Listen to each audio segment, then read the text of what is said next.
And these are cities. Just for our viewers in India, anyone who has not been to Israel, this is what it is like to live with your enemy.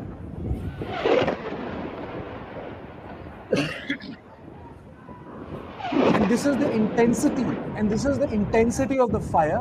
We'll talk about the Iron Dome system, we'll talk about the other things, but let me just introduce you to my esteemed panel. The editor of News 9 Plus, Sandeep Punithan, executive editor of News 9, Aditya Rajkal, Arjun Hardas, representative in India of American Jewish Committee, Major General Sudhakarji. But before we get into the detail, let me tell you that the world has condemned it. It's a terrorist attack on Israel. It's unprovoked, unprecedented, sudden, and without any rhyme and reason. So first to you, Aditya, why this attack has taken place today? Well, it is the 50th anniversary today of the 1973 war, where it was being believed that Israel will not be able to really respond at that particular time. So the timing is very crucial at this particular juncture. But having said that, we've been discussing this, over chat over the last 2 hours since we actually came to know the intensity of this attack. Really, it's massive. It's massive in scale, and the world is still waking up to the intensity of this horrific and barbaric terror attack. As of now, it's being told that 50 to 100 Hamas terrorists infiltrated into the southern cities of Israel, uh, through land, air, and of course water. There are videos that are doing rounds, both in the Israeli media and in the dark web of Hamas. But what the videos are saying, or what the videos are trying to show, is only perhaps 5% or 10% of the massive attack that is underway right now. This attack is really unprecedented, Kartike, just like you mentioned. It is perhaps, for viewers who are watching us in India, it is 10 times more bigger than what happened in Mumbai 2016 attack. It's almost comparable to the 9/11 attacks, if not more, because the news is still trickling in. We are still getting details. We are getting information that several Israeli Defense Forces personnel have been killed. Several Israeli Defense Forces personnel have been captured, abducted, and taken away to Gaza. Apart from that, we are also being told that thousands of settlers have now evacuated, are running away to other cities by foot, uh, and the attacks are ongoing. There are hundreds of missiles that have been thrown into the country. There are several strategic locations which have been targeted as well. There are videos doing rounds of the IDF base, one of the forward bases that has been taken control of by the Hamas terrorists. So this is unprecedented. Okay. It is I something that just is would like to still fluid stop right you for now. a minute. Yeah. There is a statement which has come. IDF has said Hamas is in de facto control of a couple of villages in southern Israel. Sandeep, isn't this unprecedented that Hamas in control of a couple of villages in southern Israel? Yes, Karthikeya. In fact, this attack, the sheer size, scale, and scope of this assault itself lends itself to a completely new 710. I mean, it's not even 9/11; it's 710, if you can say it. And it's an eerie echo of what happened exactly 50 years back. I want to take you back to 1973. If you remember, the Yom Kippur War of 1973 was launched precisely when Israel was celebrating the holy festival of Yom Kippur. And today, as we speak, it's Shemini Atzaret or Simchat Torah in Israel, when everybody is on a holiday after the 7 days of Sukkot. So this attack has been timed with the religious festivals in Israel, when most likely the IDF would have let its guard down. And an attack of this size and scale, scope, Karthik, could not have been done with several months of planning. I mean, it takes so much of logistics to move this men, material, and so forth. And finally, this air, sea, land, and an artillery barrage. This kind of a hybrid attack has never been seen in the world before. I mean, this reminds me of what the LTT used to do. If you remember, in the final Elam War 4. These are the kind of combined assaults that the ground and air assaults that the LTT was literally carrying out. And this is exactly what Hamas seems to have done. And the point about capturing villages, Karthika, that you mentioned, they. This is not a one-day attack. They have clearly seen through this whole thing. They have planned it through. It's a full-scale military assault of southern Israel. And what they have done is they have launched this assault, and they have anticipated an Israeli counterattack, a counterstrike, which Netanyahu has said is coming. And this is to protect themselves from that they have actually taken IDF soldiers hostage. We're getting reports. None of these are confirmed, mind you. They're getting reports of IDF soldiers being taken hostage and taken into the Gaza Strip Yes. and as human shields. So this is what they're doing. They're capturing villages. They're taking hostages, preparing themselves for the inevitable massive ground and air counter assault from the Israeli Defense Forces.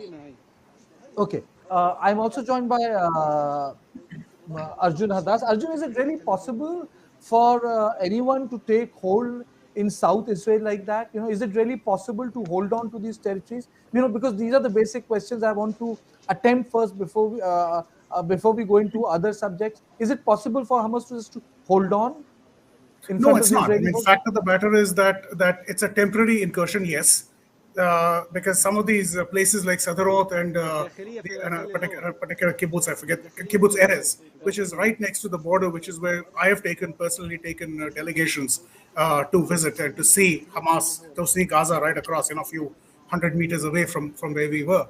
These and Sderot, I've been visiting Sderot since 2001 was my first visit to Israel. It's incursion. They have occupied some territories, temporary occupation. They will be forced out. There is no doubt about it. Just one correction that I would like to make is that the difference between the intelligence failure in 1973 and the Yom Kippur War and this particular one was twofold. One is that the Yom Kippur War was an intelligence failure in terms of acting on the intelligence that was provided.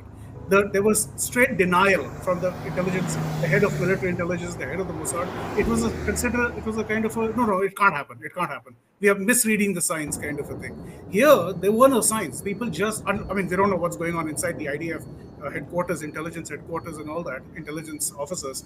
But here, with a situation which is right there and with the borders, with civilians right at the border. Remember in 1973, there were no civilians at the borders, at the Golan and in the Sinai Desert. There was a large buffer zone in between before you hit Israeli civilians in the Galil and in Israel Main.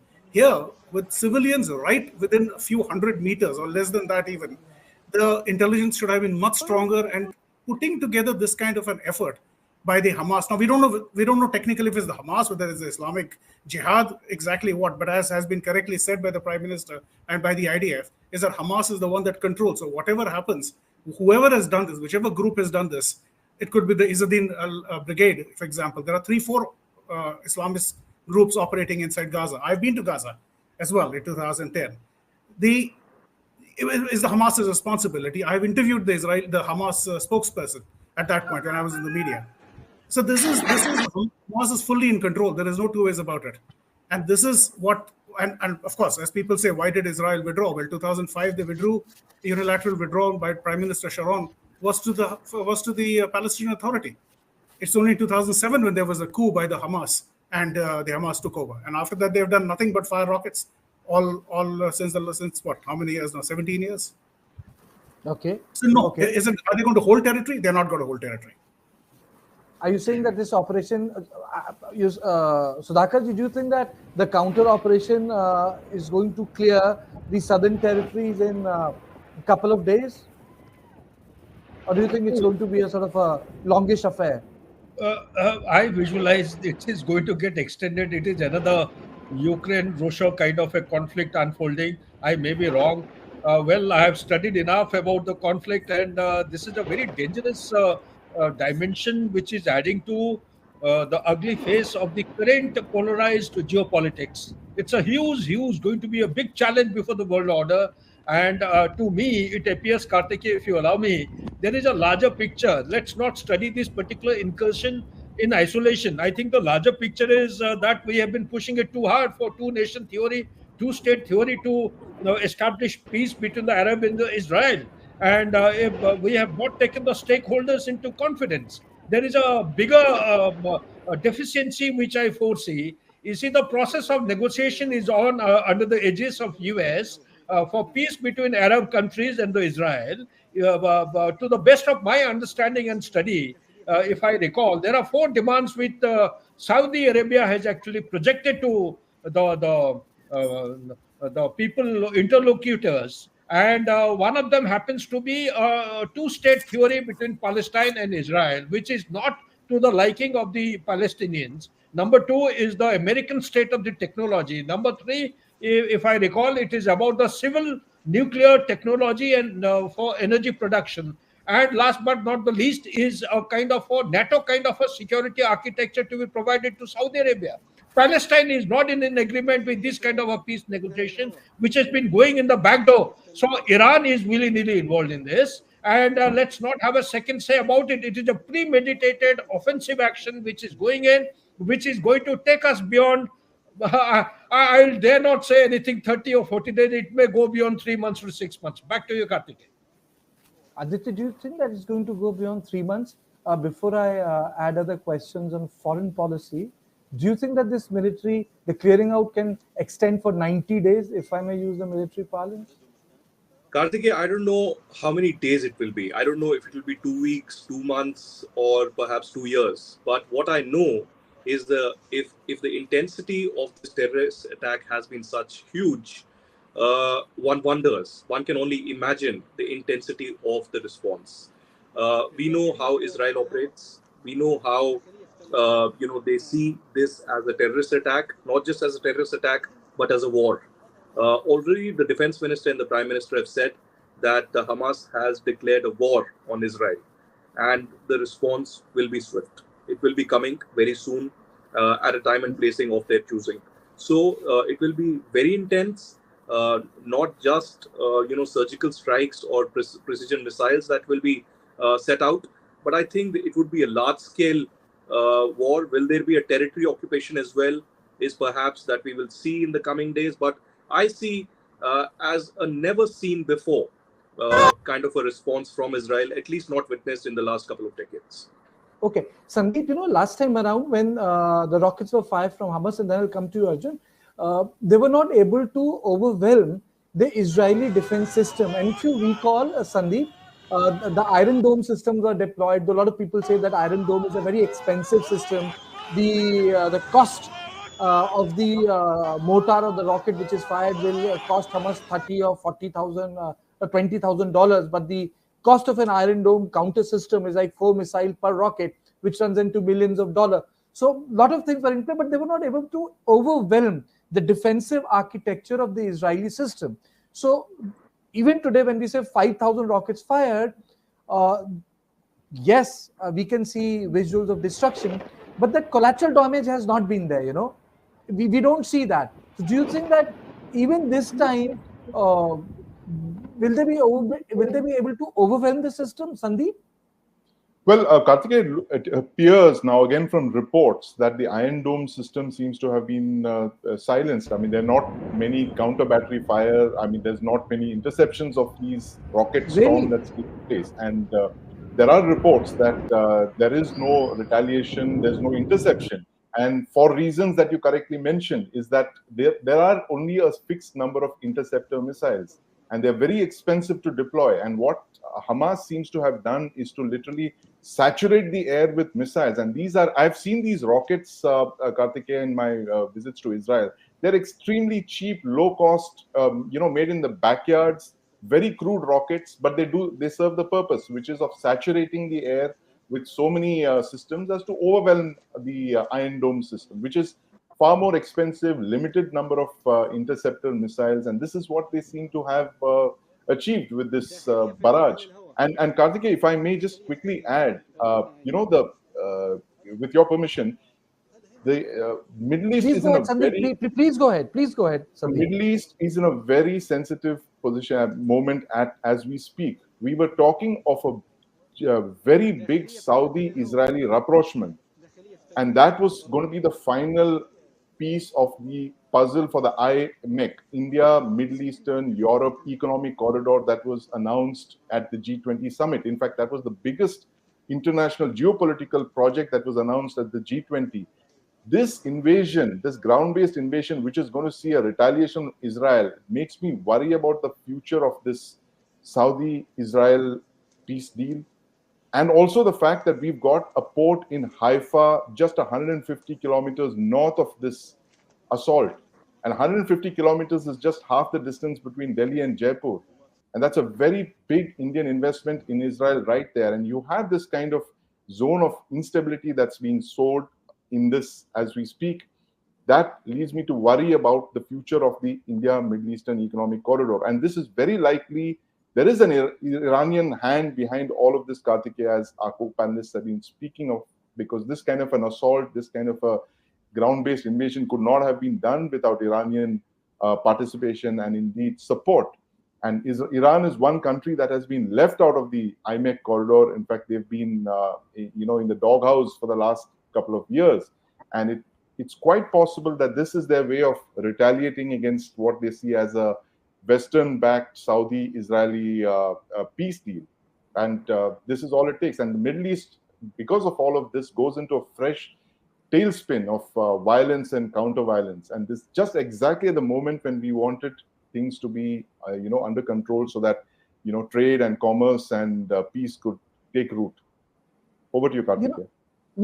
I would before we get into other issues related to external affairs, I would like to keep it to the issues of right now defense, because someone needs to be in Israel to understand what the proximity living is. This time when I was there as a tourist and not as a journalist, one thing was very visible when you have those walls, when they divide Ramallah, when the West Bank, when you go to the Dead Sea, you understand that Ramallah or the West Bank are not far away, or the Gaza, it's not far away.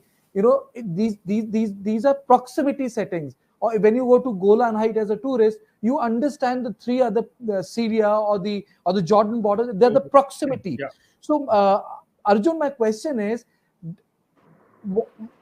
despite knowing that the response of the Israelis is going to be disproportionate when it comes to Gaza, why do they underestimate this basic military principle that you have an advanced military structure which is very near to you, which can actually pulverize your system? Anyhow, in Gaza, the water doesn't run, you don't have basic civic systems, nothing is in place there. And you still do it in knowing well that this will invite civic and civil casualties in Gaza. Arjun.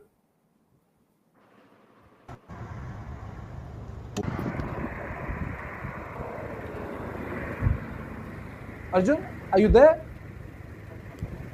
I think his connection is not there.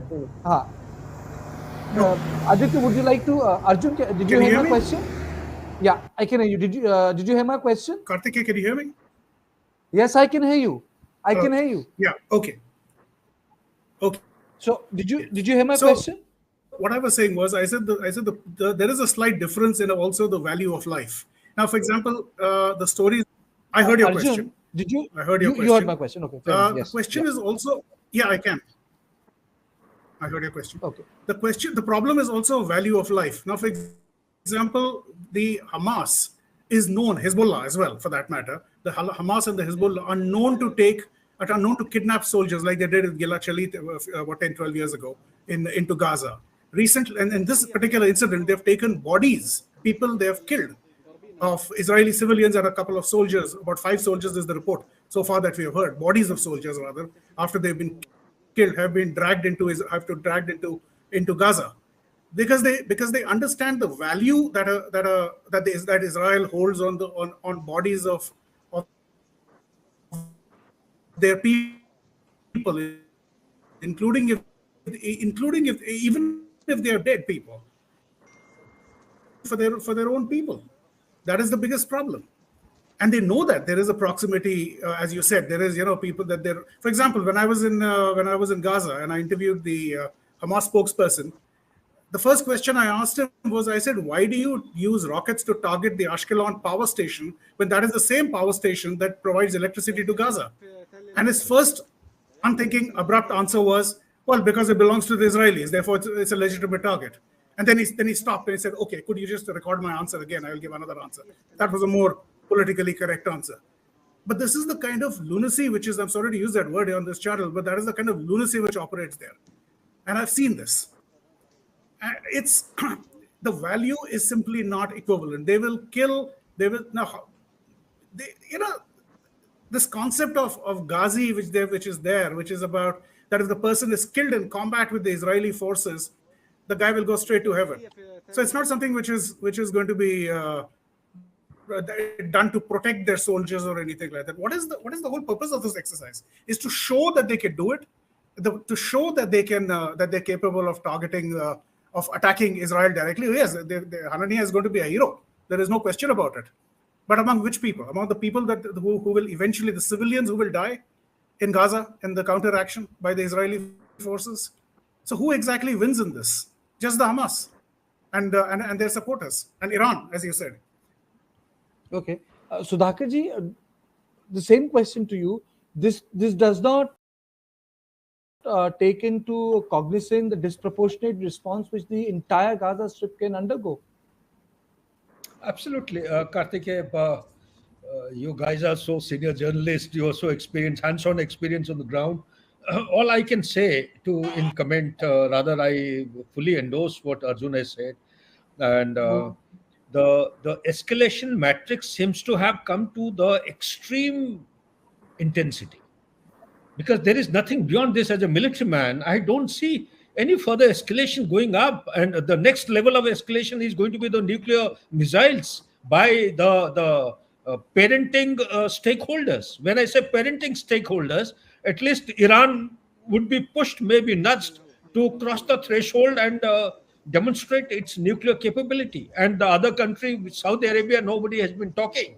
Very clandestinely, it's going on to that kind of a threshold. So, coming back to your question, it is definitely disproportionate, and it has crossed the threshold of a military application of the resources. One. Number two, it is a hybrid kind of a conflict which is manifested with majorly with the conventional. I have not seen in the 21st century anywhere this kind of conflict of three dimensions: the air, the land, and the sea. Three dimensions. For us, you see, Hamas are the rebels or the terrorists or the militants, but they are the soldiers. They are the professional specialist forces as far as Palestine is concerned. They are fighting for a cause. Look at from their perspective as well. So therefore, what is going to be the outcome of this? Outcome of this is going to be very violent. Israel is going to come back and going to push back the Hamas. And Hamas, this is not going to be in isolation. They are also expected to be supported by invisible multiple stakeholders as of now. There is Syria already burning. Syria is in the neighborhood. We know there are, yesterday, I think, in the passing out parade, 89 people have died, and many more the counts are going on. Similarly, we have problems there towards the Turkish border. We have problems in the Iraq. So likewise, this is a very, very disturbed kind of a corridor. If appropriate measure is not taken by principal stakeholders, what I mean is US has to come in, and also China has got a hand in this. Let me tell you, it will come out tomorrow, day after. Things will start, shaping up in different form. China has got a very serious theme. They also would like to showcase themselves as serious brokers to bring peace and harmony. But in case of one-sided peace treaty, which is being leveraged by US and being pushed through Saudi Arabia with Israel, it is going to be the ultimate dislike towards the Chinese ambition. So therefore, China would like to unsettle the progress in the peace talk which is taking place. This might take, I may be wrong, you people have been on the ground, you'll be able to put things together and maybe able to give out a coherent roadmap. But for me, I would say that this is just the beginning. The intensity of the conflict, if it all has got a escalatory threshold further climbing on the ladder, I think there is much more to follow. Back to you, Karthik. Aditya, do you think that the Al-Aqsa issue is the only motive right now? I mean to say, in context of movement of people or the issue of prayers, it looks superficial to me, if you ask me. Well, the ultimate motive is to destabilize Israel as much as possible and to hurt them as quick as possible. they might have said in their propaganda videos and propaganda statements that the ultimate, revenge is for Al-Aqsa and taking over plans. But ultimately, the question is that we were expecting that Hamas or Hezbollah will be planning some attacks, but the intensity was certainly not clear. There were intelligence reports, but certainly this magnitude of the attack, the scale of the attack is unprecedented and is something that will be called out for an intelligence review. It's an intelligence failure as well. And as Sandeep and Arjun have pointed out time and again, this is a holiday time. This is a time when the guards perhaps were down to an extent at least, and the timing has been chosen very very well. In fact, I'll tell you, Karthikeya, that November last year I was visiting Israel as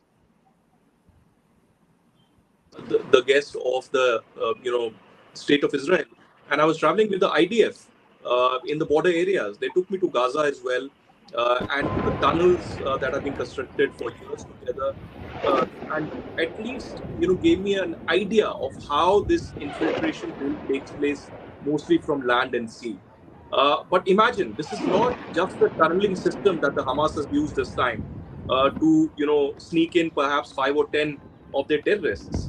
This is a multi-pronged hybrid kind of a warfare that has been launched. There would have been hundreds of terrorists, overground workers, and other kind of radical supporters who would have been involved in this entire operation.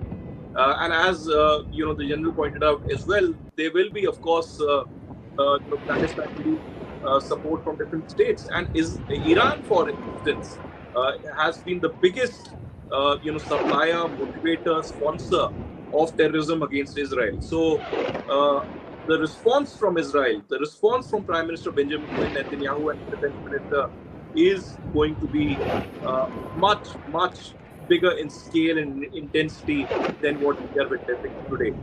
As of now, I'm sure that the entire cabinet of Benjamin Netanyahu and the IDF would be in a huddle to secure their territory, to secure the lives of the settlers, and of course, try to analyze how many of the forces have been captured at this stage or held hostage. Because let's remember, it's not just the IDF soldiers who've been taken away as per the propaganda videos. It's also being said that at least in 3 to 4 areas and villages where settlers have been also taken hostage in their private homes by these Hamas terrorists. So it's an ongoing fluid situation as of now, unprecedented in nature, perhaps never seen before in last few decades. As I said, perhaps comparable with 9/11, maybe more. But the world is still waking up to it. We'll have to wait and watch how the responses would be globally. But I don't see any diplomacy really playing out, at least in the next few weeks, or Israel trying to, being pacified, or, US trying to play a peace nick in this entire process, or any other country, for instance. The response would be swift. There will be a military response. The IDF would be preparing for it.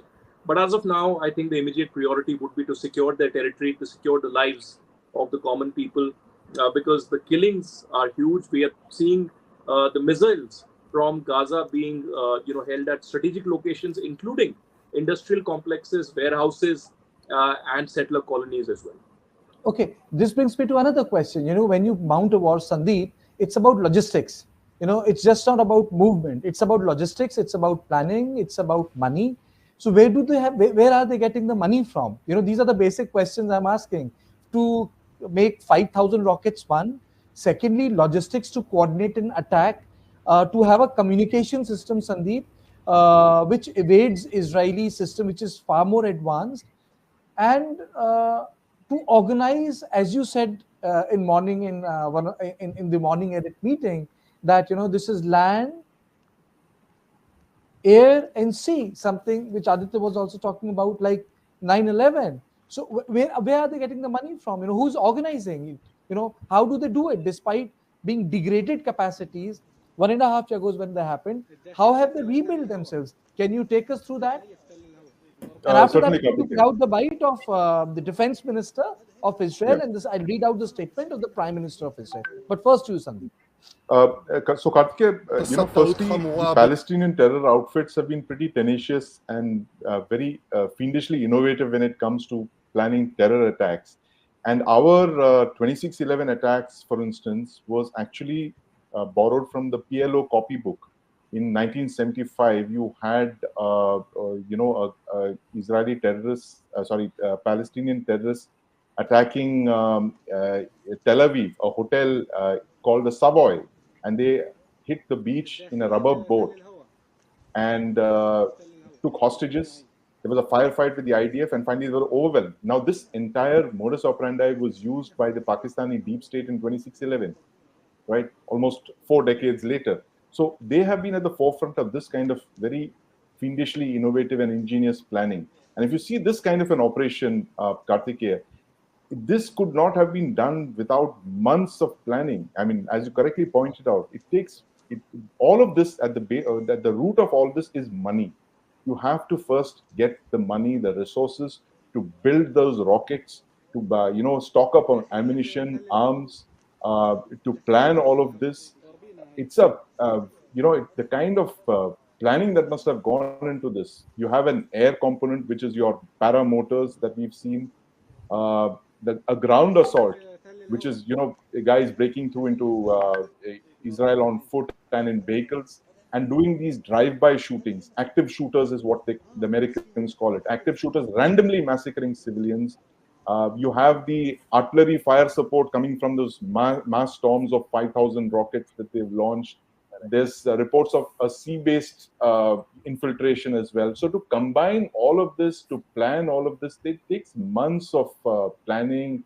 It takes a lot of external support, and I'm very sure that there might have been the Iranian hand in all of this, because you have the Iranians, the IRGC, which was once headed by Qasem Soleimani, which precisely specializes in this kind of planning. And they kind of, because Israel is their sworn enemy, so-called sworn enemy, and they've been funding and supporting the Hezbollah and now even the Hamas. So all of this takes time, money, resources, planning. And the question that one needs to ask is, what were the Israeli intelligence agencies doing? I mean, they're supposed to be the best in the world.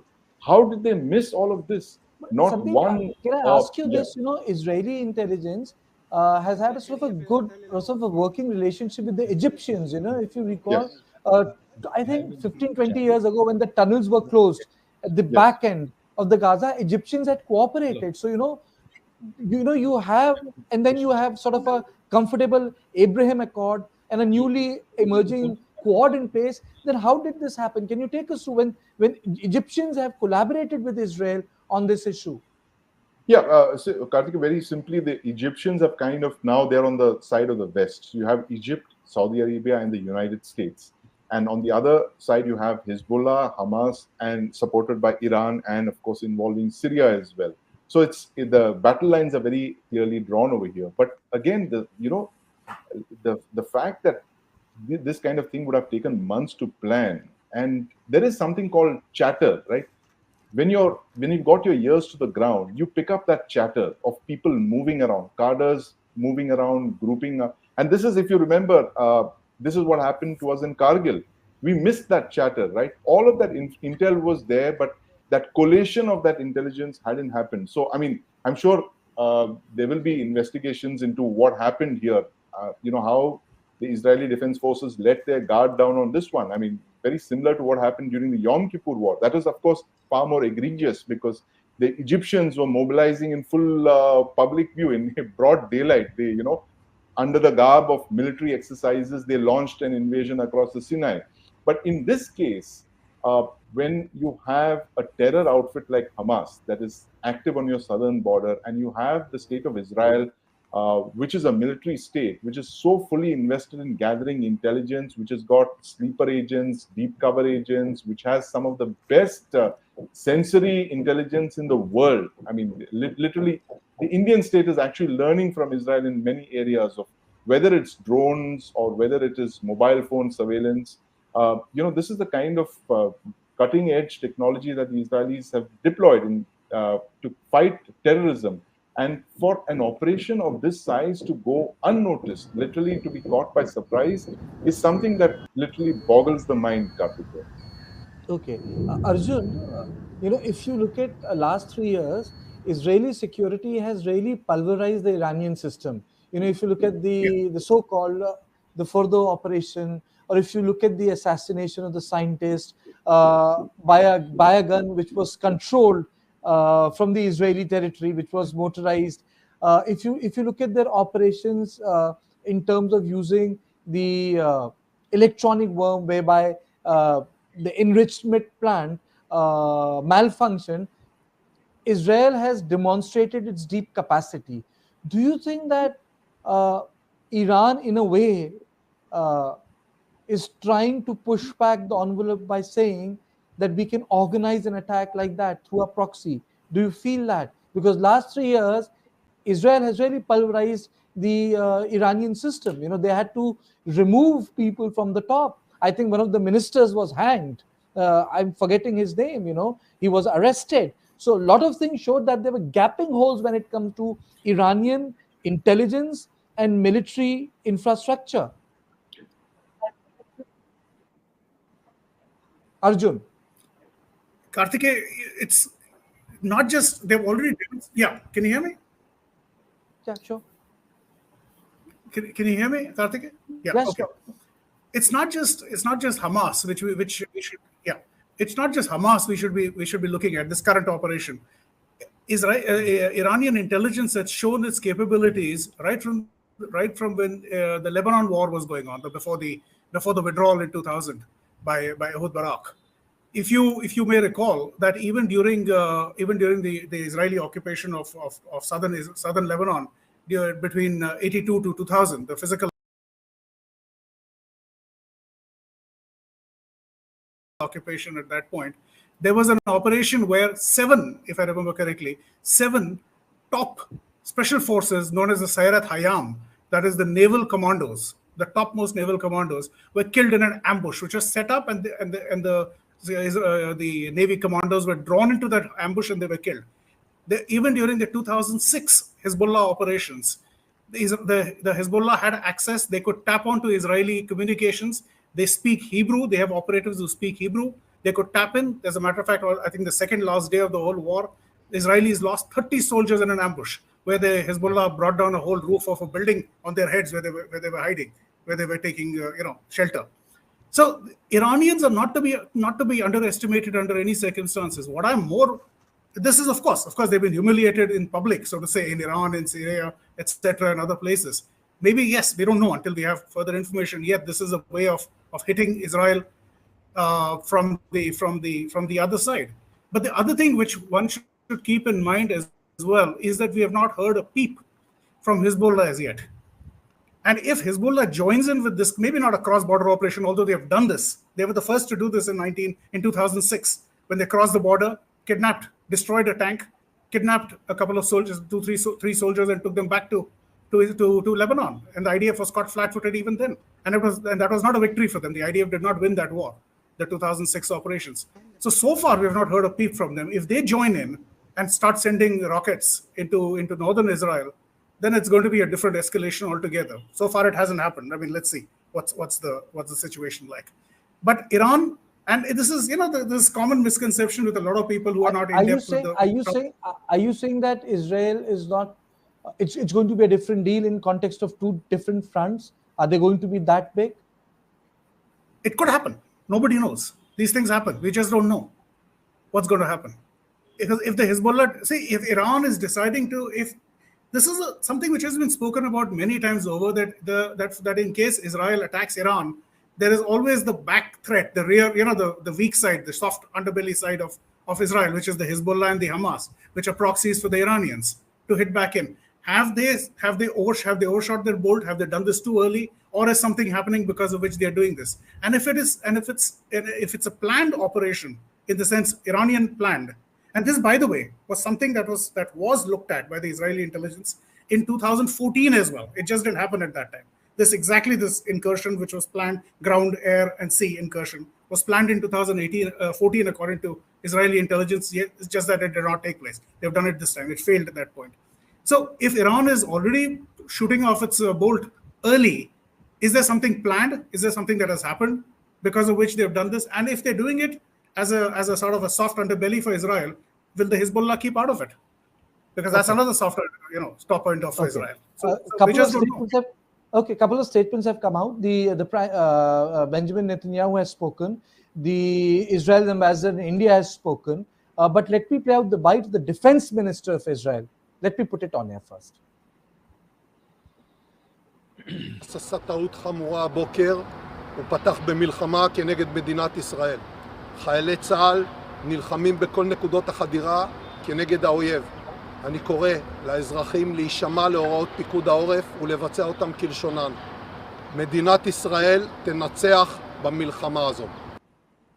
Okay, just for our viewers, I'll translate it. We didn't have the time to immediately translate because the barrage of visuals are coming.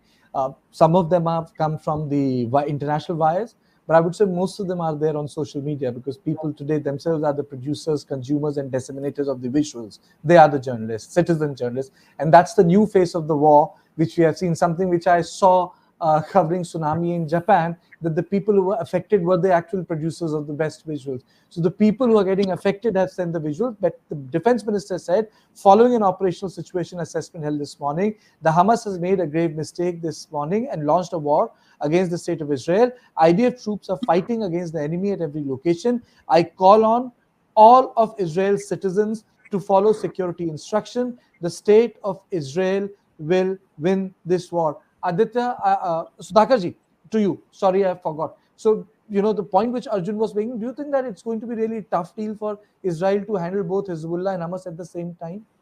Absolutely, goes without saying. Kartikeya, Arjun made a very fantastic point. In fact, every point your panelists are making, they actually, making me learn so much. It goes without saying, if Hezbollah and Hamas, both of them join together, this is something going to be a two-front kind of a threat to Israel's existence. It will be an existential problem for Israel as of now. While on one hand they have been working towards striking peace deal with Palestine under the aegis of US and Saudi Arabia, the outcome is going to be counterproductive. They haven't, in my reckoning and understanding, perhaps they were trying to bite too much more than they could chew in a very short time.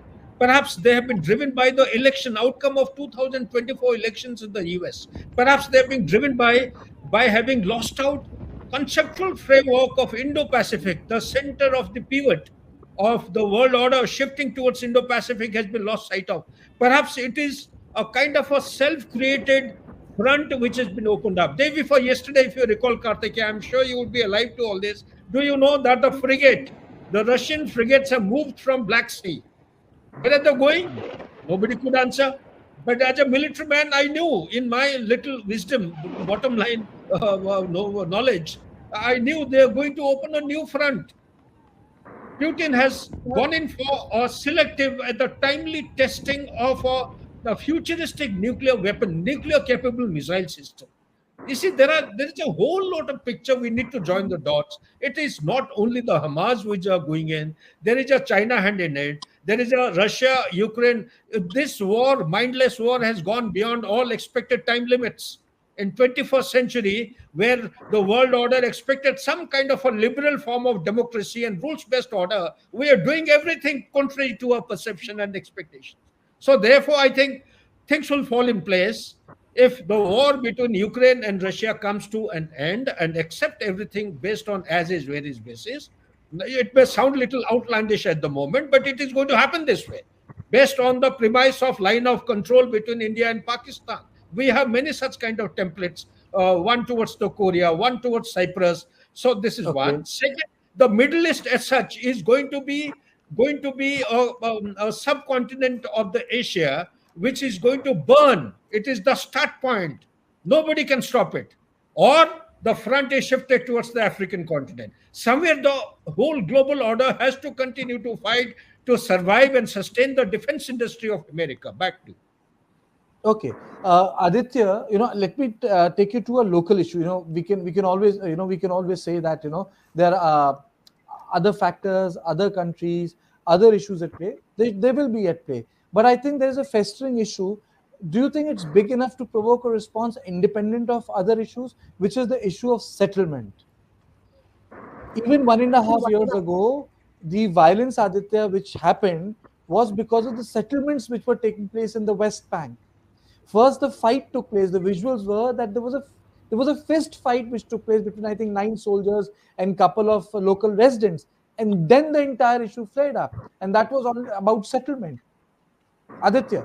Well, Karthikeya, first thing first, Israel is not going to back down. Israel's plans of settlements will continue. But before I can delve into this question of yours, there are two updates that are coming in. India has issued an advisory to its Indian citizens saying that they should be vigilant, be cautious, abide by all the security and safety protocols that have been given, and remain indoors or in safety shelters. Let's remember that in 2021, in a similar attack in Ashlokan, where Hamas terrorists had, thrown missiles, and Indian national Soumya Santosh was also killed during that attack. So Indians are being cautious. Let's also remember that there are more than 900 Indian students who are currently studying in Tel Aviv and neighboring areas as of now. Apart from that, Naur Gilon has just sent me a statement. He's the Israeli ambassador to India. And if I can just read through that statement, Please. it's just two paragraph statement. Naur Gilon says, Israel is currently fighting to repel coordinated, large and multi-pronged Palestinian terror attacks. These attacks, which were launched early this morning by Hamas on our civilians sleeping peacefully in their beds in cities in central Israel, are war crimes. The cowardly actions of Hamas targeting and killing women, children and elderly, injuring hundreds of civilians and firing indiscriminately over 2,000 missiles and rockets at our cities came during the sacred Jewish holiday of Simchat Torah.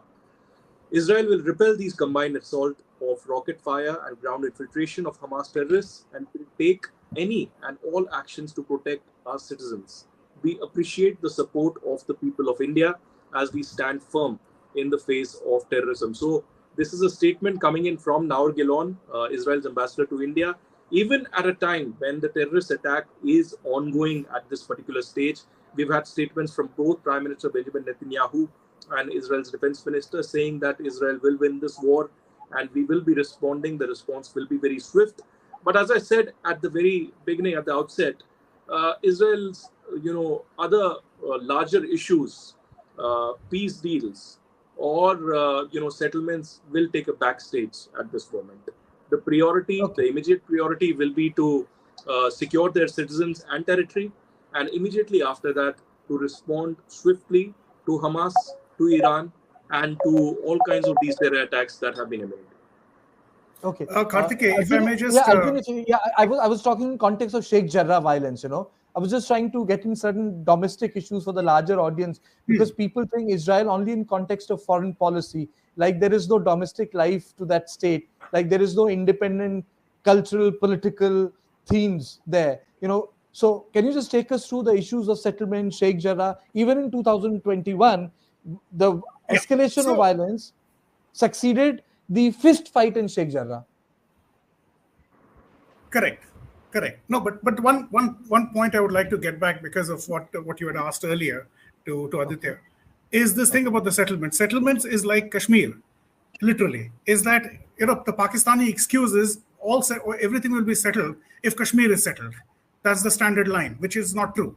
And the same thing between 1948, when Israel became independent, and 1967, there were no settlements. The West Bank, Judea Samaria, was in the hands of the Jordanians. Gaza was in the hands of the Egyptians. There was no plan to set up an independent Palestinian state in those 19 years when they could have done it. When there were no settlements, no Jews, no settlers, East Jerusalem was in their hands, with everything inclusive. Why didn't they? That question is never asked by any analyst to the Arabs. Number one. Number two, when you come to settlements, even those that have come out after 1967, that have come out in the West Bank. Now, Gaza is a prime example. Gaza in 2005 by Prime Minister Ariel Sharon. The Prime Minister had a unilateral withdrawal from Gaza. All Jews, including 5 settlements that were there, they were broken up, destroyed. Greenhouses were offered. The technology was offered to the PLO, to the PA at that time, Palestinian Authority at that time, which of course they proceeded to destroy. graves of dead Jews were taken away from Gaza. They were dug up and taken away and reburied somewhere, because I've been there, I've seen that in both these places, right from where they were taken away and where they were reburied, including the Bene Menashe. Some of them were settled there. So this is an excuse. Excuses are there about settlements being the problem, and once settlements are sorted out, Israel has said openly settlements could be one of the things to discuss.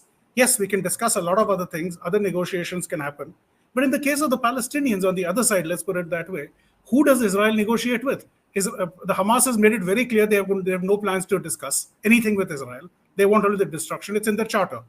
The Palestinian Authority president is in his 18th year of his 4-year term, and he's not liked by anybody. I mean, I've been there. I know that. I've spent enough time there. So who exactly do the Israelis talk to? There's lots to talk about. The Israelis are willing to talk, and they've proven their point. They had a discussion with the Egyptians. They withdrew from every square inch of the occupied Sinai territory as soon as there was a peace deal. They did that with Gaza, unilateral. They can do it with the West Bank also, with agreements, give and take, whatever it is. But there has to be a conversation. In 2000, under Prime Minister Ehud Barak, the literally 99.9% of what the Palestinians are asking was handed over, was agreed. 99.9, but they didn't agree on this. So, I mean, excuses are good, but... Okay, let me play out the bite of the Israeli Prime Minister Netanyahu first, then I'll go to Sandeep. מלחמה, לא במבצע, לא בסבבים, במלחמה. הבוקר חמאס פתח במתקפת פתע רצחני נגד מדינת ישראל ונגד אזרחיה. אנחנו בתוך זה משעות הבוקר המוקדמות. כינסתי את ראשי מערכת הביטחון, הנחיתי קודם כל לטהר את היישובים מהמחבלים שחדרו פנימה. הפעולה הזאת מתבצעת בשעות הללו. במקביל הוריתי לבצע גיוס מילואים נרחב ולהשיב מלחמה שערה בעוצמה ובהיקף שהאויב לא הכיר. האויב ישלם מחיר שהוא לא ידע כמותו. אני קורא בינתיים לכל אזרחי ישראל להישמע בקפדנות להנחיות הצבא, להנחיות פיקוד העורף. אנחנו במלחמה ואנחנו ננצח בה. Okay, so what he said, citizens of Israel, we are at war, not in an operation or in rounds, but at the war. This morning, Hamas launched a murderous surprise attack against the state of Israel and its citizens. We have been in this since the early morning hours. I convened the heads of the security establishment and ordered, first of all, to clear out the communities that have been infiltrated by terrorists. This currently is being carried out. Sandeep, what will be the role, do you think, played by both Jordan and Saudi Arabia now, with the intensity of attack on Israel so big and so huge? Any attack on part of Israel, on any part of Gaza and West Bank, anywhere, I don't think anyone will be able to say, just don't do this, with the sort of attack they have seen on their soil. Well, Karthikeya, there is going to be a massive Israeli ground assault. There's no doubt about it. It's coming. It's probably hours away. And this will be of the kind, as Aditya was saying, it will be of a kind that we've not seen probably in decades. Sandeep, Israel has to respond. Can they enter Gaza? Will they Yes, pulverize absolutely. Gaza? Or do you think there will be boots on ground? There will be a ground-based incursion into Gaza, and there will be, there is no two ways about it. Israel has to respond, and they have to respond as quickly as possible. Otherwise, it represents a massive loss of face for Israel, and also damages their credibility. That would mean casualties, because that's like Yes. clearing Mosul. That's like clearing Aleppo, and most of these houses are joined together. You can hop from one house to another house to another house, like absolutely. And this is, this is inevitable, Karthikeya. And as one of our panelists was mentioning, that they will have to do this, and it will, as you said, this is going to have grave consequences for the Middle East. All the talk that we've had over the last couple of months, there was a light at the end of the tunnel, that there was a framework that Saudi Arabia and Israel had in place for a peace deal. The framework that the White House had mediated, this was in the works for the last couple of months, and we are very close to it. So the timing of this, Karthikeya, it actually lends one to believe that there were external forces at play. Hamas was being played by the Iranians, or possibly, as the general mentioned, even by the Chinese. So what happens now, as you said, what is going to be the impact on Jordan and Saudi Arabia?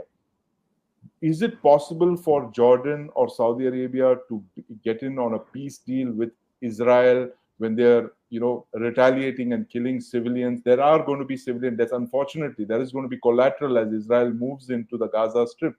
And when that kind of a situation evolves, it actually plays out on the ground. Will Saudi Arabia be able to carry out a peace deal with Israel? That immediately goes on the back burner. There's no two ways about it. Saudi Arabia cannot go into a peace deal with Israel, even as it's launching assaults into Arab territories. It's going to look very bad for Prince Mohammed bin Salman, who's the chief There are two architect M's in behind this West coup. Asia, Sandeep. MBZ, Yes. MBS. Do you think that can MBS they and prevail? MBZ, yes. And, I don't think they'll be able to prevail. You cannot prevent Israel from going into Gaza, or in fact, even launching an attack on, Hezbollah, or even attacking the Iranians through proxy. Because what you're seeing, Karthik, is, possibly one of the world's longest, this Iran-Israel conflict that we touched upon briefly earlier in the discussion. It's one of the world's strangest and longest conflicts that's been on for more than 4 decades. Ever since the Iranian Revolution of 1979, this has been on for decades, and generally it's a covert war. It's a war by proxy. You have the Iranians propping up Hamas and Hezbollah. You have Iranian generals fighting against the opposition forces in Syria on behalf of Assad's government. You have them fighting in Africa. It's a very strange kind of conflict, and a lot of it is covert. Yeah, like you mentioned, the fact that how they've been targeting the Iranian nuclear weapons program. So this kind, as long as you have an Iran-Israel conflict on that's been on for 4 decades, attacks like this become routine. It becomes easier for Hamas to plan, to stockpile weapons, to get the kind of military expertise that would come in from the Iranian Revolutionary Guard Corps, which I'm very sure was behind this attack, if not overtly. Definitely, it was covertly part of this planning of this attack of this magnitude. So the Middle East, unfortunately, Karthike, for our whole idea of a stable, peaceful Middle East, where we could see a India-Middle East economic corridor taking off as early as this year, that seems to be on the back burner for now, with the kind of fresh tailspin that the region has gone into with this attack and the impending Israeli ground offensive. Okay, but Aditya, apart from the fact that you have the adjoining countries having a very little say in how Israel is going to respond, but don't you think that every time there has been disproportionate violence, it has created a fertile ground for Hamas to recruit more? Even last time around, when they pulverized that layer and people were killed, a second layer of leadership came up. Well, that is the thing with radicalization. These terror attacks, unfortunately, are carried out, with precision strike. But unfortunately, in many of these instances, there are civilians who lose their lives. There are children also, unfortunately, who become casualties. And of course, we have a lot of propaganda around it, not just by Hamas and Iran, but by the international media as well, about how civilians are being targeted. So there are two sides, certainly, on how we look at this situation. So these events, unfortunately, become a fertile ground for further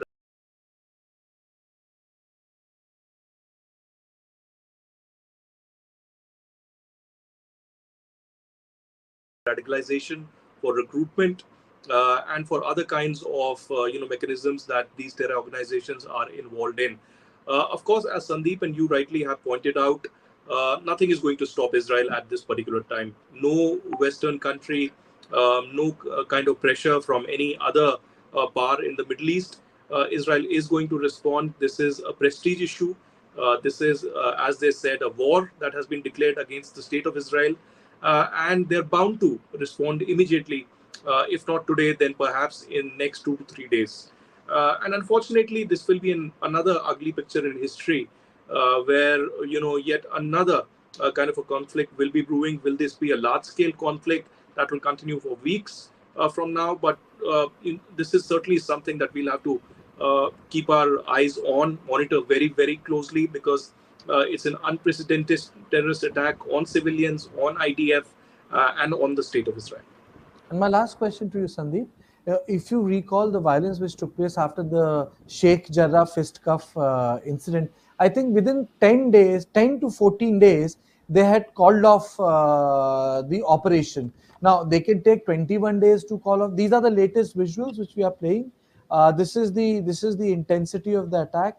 Uh, it's for it's for it's very clear that the attack was indiscriminate, widespread, well coordinated, and the Israel was completely taken by surprise, or else such institutions wouldn't have been hit. So coming back to you, Sandeep, uh, you said that very likely there is going to be a sort of a boots on ground sort of an operation uh, in Gaza. Do you think that this boots on ground sort of operation is sustainable in a long run in absence of any political talks? Because ultimately, what has happened in last 6 or 7 years with Netanyahu at the helms of affair, the conversation has not happened. That has taken a sort of a back seat. Absolutely, Karthik. And it's ominous portent for the whatever little hope we had of peace in the Middle East. And a attack of this nature, if it enters Gaza, as Aditya pointed out, it's going to just trigger off a new cycle of violence and counter-violence. And unfortunately, this today's attack seems to have been to kill the maximum number of people possible, to cause civilian casualties on a scale that we've not seen before. And the visuals that are emerging from Gaza and the areas north of that in southern Israel is extremely disturbing. Of civilians being targeted in drive-by shootings, bodies being taken, driven into Gaza. These are all designed precisely to provoke. And Israel, as our panelists mentioned, has no option but to attack. And once they do that, you're going to see a fresh cycle of violence, counter violence, and the Middle East has gone into a tailspin. It's very unfortunate. And this kind of an attack, unprecedented as it may be, will see an Israeli response of the kind that we possibly saw in Lebanon in 2006. If you remember, when the IDF went into Lebanon to tackle Hezbollah, which led to massive street fighting and violence, we are seeing a return of that kind of a ground offensive in 2023. Kartikeya. Only thing I would say, that what is really unimaginable is that the intelligence not being able to see that more than 5,000 rockets have been stockpiled, not being able to see that the gliders will be used. And to our viewers of News 9, we will be back very soon with Aditya Raj Kaul and Sandeep Punithan on the issue of the developments on Israel.